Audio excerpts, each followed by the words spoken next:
Igračice ženskog fudbalskog kluba Spartak u posljednjoj utakmici pete kvalifikacione grupe, čiji je domaćin bila ekipa Osijeka, poražene su upravo od domaćina minimalnim rezultatom 1:0, što je bilo dovoljno da se plave golubice oproste od daljeg takmičenja u Evropi.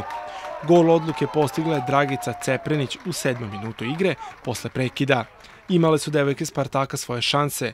Najbolji strelac srpskog šampiona Milena Nikolić uspela je 2 puta da pogodi okvir gola. Međutim, to nije bilo dovoljno da se savlada raspoložena Tena Pastar. Svoje šanse propustile su Jelena Marinić kao i igračica Gane Elizabeta Ado. Nažalost, vreme je bilo jako teško, igračice su dale svoj maksimum, nažalost nismo uspeli da postignemo taj gol koji bi nas poveo dalje.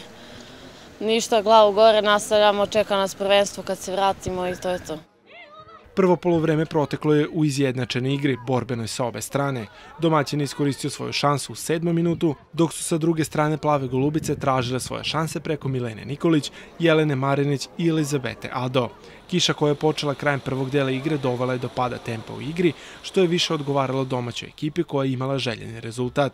Posle greške u odbrani Spartaka Nevena Damjanović kao posljednji igrač odbrane ruši domaću igračicu Violetu Baban, a glavni sudija Petra Čuda iz Slovačke bila je neumoljiva i pokazala direktan crveni karton. Od 60. minuta devojke Spartaka igrale su sa igračom manje, međutim ni to ih nije sprečilo da krenu u totalnu ofanzivu prema golu Osijeka.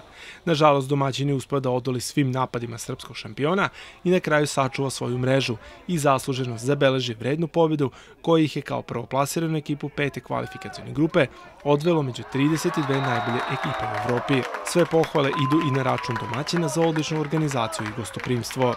Pa znali se da će biti teška utakmica, protivnik je rano poveo iz jednog prekida, mi smo kasnije uzeli loptu u svoj posed, pokušavali, imali smo i prečku stativu prvo poluvreme, držali stvari u svojim rukama, protivnik se odbranio, drugo poluvreme smo pokušali da damo gas, međutim jedna greška nas je koštala crvenog kartona.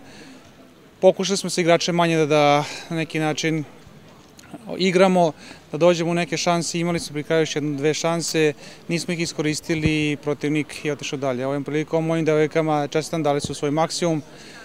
U ovom momentu to nije bilo dovoljno, ekipi Osijeka želim mnogo sreće u top 32. I pored ubedljive pobede plave golubice nad ekipom golijadora izabranice Borisa Arsića, završile su takmičenje sa 2 pobede i 1 porazom, uz gol razliku 22:1, ali im se 19 postignutih golova ne računa, jer kada se bira najbolje drugi u obzir se ne uzima gol razlika protiv posljednje plasirane u grupi.